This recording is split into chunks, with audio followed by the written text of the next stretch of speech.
ನಿನ್ನ ಕಲ್ಯಾಣ ಮಾಡ್ಬೇಕು ಅನ್ಕೊಂಡಿದ್ದಲ್ಲೋ ಈ ಕಟ್ಟಿ ಮೇಲೆ ಕುಂತ್ಕೊಂಡು ಶವರ ಕಲ್ಯಾಣ ಮಾಡಿಸ್ಕೊಂತಿದ್ಯಾ.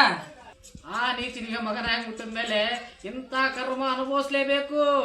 ಯಾರು? ಇನ್ಯಾರು?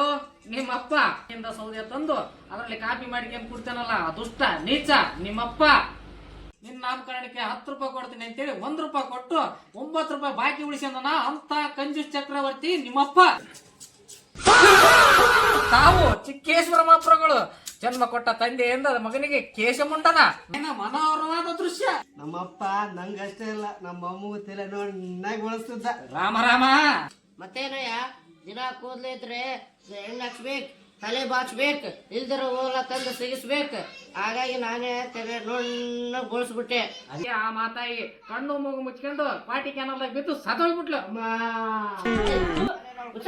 ಪಾಠ ಕ್ಯಾನಲ್ ಮುಳಿಸ್ಲಿಲ್ಲ, ಅವಳಾಗೆ ಬಟ್ಟೆ ಒಗ್ಯಕ್ ಹೋಗಿ ಕಾಲ್ ಜಾರ್ ಬಿದ್ದು ಸತ್ತೋದ್ಲು. ಅಪ್ಪ ಯಾಕೆ ಹೊಳ್ತೀಯ? ನಿಮ್ಮಪ್ಪ ಏನು ಒಗ್ಯಾಕ್ಸಂಬಿಟ್ನ? ಏಯ್ ತೂ ಮುಚ್ಚ ಬಾಯಿ. ನನ್ನ ಮಗನಿಗೆ ಒಂದು ಒಳ್ಳೆ ಸಂಬಂಧ ನೋಡಿ ಹುಡುಗಿ ನೋಡಕ್ ಹೇಳಿದ್ದೆ, ಇಲ್ಲದೆಲ್ಲ ಮಾತಾಡ್ತೆ ಇಲ್ಲಿ ಬಂದ್ಬಿಟ್ಟು. ನೋಡ್ತಿದ್ದೀನಿ. ಮಾವ ಮುಲ್ಲ ಮುದ್ ಮಾವ, ನನ್ ಮದ್ವೆ ಆಗ ಹುಡುಗಿ ಐಶ್ವರ್ಯ ರೈ ತಿಪ್ಪಲ ತುಂದಲಿತ್ತಲ್ಲ ನಿಲ್ಬೇಕು. ಈ ಮುಖಕ್ಕೆ ಮುಂದೆ ಮುಂದೆ ಆಸ್ತಿ ಇರ್ಬೇಕು, ಮನೆ ಕೆಲಸ ಮಾಡೋಷ್ಟ ಶಕ್ತಿ ಇರ್ಬೇಕು. ಓಹೋ, ದುಡ್ಡು ಇರ್ತಕ್ಕಂತ ಹೆಂಗ್ಸು ಮನೆ ಕೆಲಸಕ್ಕೆ ಬೇಕು. ಈ ತಿಳ್ಕೊಂಡ ನನ್ ಜಾಡನ ಅಂದ್ರೆ ವರದಕ್ಷಿಣೆ ಎಷ್ಟು ಕೇಳ್ತಾರ? ಹೆಚ್ಚಿಗೆ ಬೇಡಪ್ಪ. ನಿನ್ ಪಿಂಡ ನನ್ ಕಂದ ತಾಯಿ ಹೊಟ್ಟೆಯಲ್ಲಿ ಬಿದ್ದು ಆಚೆ ಬಂದು ಬೆಳೆದು ದೊಡ್ಡವನಾಗವರ್ಗ ಚಾಚು ಶಬ್ದ ಅಕೌಂಟಲ್ಲಿ ಬರ್ದಿಟ್ಟಿದ್ದೀನಿ. ಅಷ್ಟ್ ಕೊಟ್ರೆ ಸಾಕು. ಏನು ಒಂದು 2 ಲಕ್ಷ? ಸದ್ಯಕ್ಕ ಅಷ್ಟಂತ ಇಟ್ಕ. ಬಡ್ಡಿ ಚಕ್ರ ಬಡ್ಡಿ ಎಲ್ಲ ಮುಂದ್ಕ ಮಕ್ಳು ಆಗ್ತಾ ಆಗ್ತಾ ಮುಂದಕ್ಕೆ ವಸೂಲಿ ಮಾಡೋಣ. ಒಟ್ನಲ್ಲಿ ನಿಮ್ಗೇನು ಕೊಡ್ತಕ್ಕಂಥವ್ರು ಶ್ರೀಮಂತರಾಗಿರ್ಬೇಕು, ಒಬ್ಬಳೆ ಮಗಳು ಇರ್ಬೇಕು.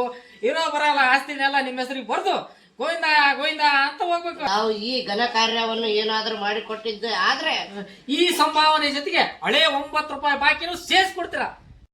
ಯಾವ ವರ್ಷ ನನ್ ಮಗ ರೀ ಕೊಡಲ್ಲ ಅಂದಿದ್ದು. 1 ರೂಪಾಯಿ ಕೊಟ್ಟ ಮೇಲೆ 9 ರೂಪಾಯಿ ಕೊಡಲ್ವಾ? 9 ರೂಪಾಯಿ ಕೊಟ್ಟ ಮೇಲೆ ಸಂಭಾವನೆ ಕೊಡಲ್ವಾ? ಯಾವ್ದೋ ನನ್ ಮಗನ ಮದುವೆ ಆಗುತ್ತಾ ತಾನೆ, ಮದುವೆ ಆದ್ಮೇಲೆ ಅವನಿಗೆ ಮಕ್ಕಳಾಗುತ್ತಾ ತಾನೆ, ಮಕ್ಕಳಾದ್ಮೇಲೆ ಹೇಗೋ ಅವ್ನ ನಾಮಕರಣಕ್ಕೆ ನೀವೇ ಬರ್ಬೇಕು. ಆಗ ಚುಪ್ತ ಎಲ್ಲ ಮಾಡ್ತೀನಿ. ಓಹೋ, ತಾವು ಆ ದಾರಿಲಿ ಬರ್ತಾ ಇದ್ರ? ಇನ್ನು ದಯ ಮಾಡಿಸಬಹುದು. ಓಹೋ, ತಾವು ಈ ದಾರಿಲಿ ಬರ್ತಾ ಇದ್ರು.